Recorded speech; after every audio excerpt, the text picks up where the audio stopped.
За сайн байна уу танд энэ өдрийн минь төргий. Олон улсын эмэгтэйчүүдийн эрхийг хамгаалах өдрийн минь төргөөд.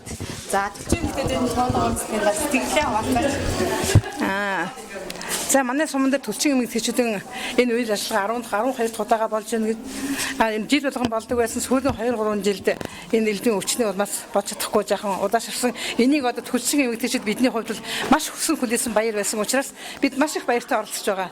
Яагаад бид нар хүссэн хүлээдэг вэ гэхэд энэ төлчин эмэгтэйчүүдээр бид нар ирснээр сум орон нутгийн мэдээллийг хол ойрын мэдээллийг маш сайн авдаг учраас тэрнээс гадна малчид төлчид бидэнд бол одоо мал эмнэлгийн энэ сүүлийн үеийн юм тариа юу гэдэг тэднийг маш сайн тайлбарлаж өгдөг.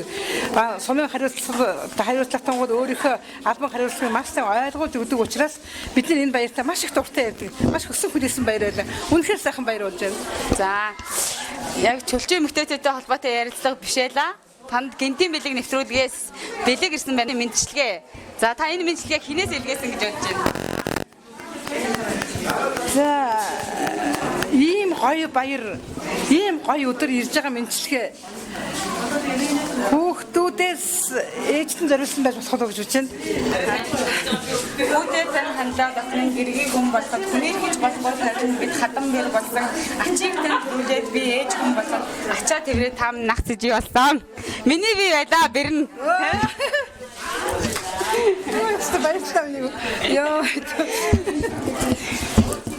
Засаг даргын хамын газрын хамт олноос ээжүүдийгөө баярлуулж гин. Тэгээд энэхүү мэдлэгийг таньда барихаар ирсэн байна. Баярлалаа. Би бирдэ хайртай шүү. Бирдэ маш их хайртай. Би хорвоодор ганцхан бирдэ хүн бүх насаараа хайрлна. Миний хайртай бэр байгаа юм. За баярлалаа. За баярлалаа.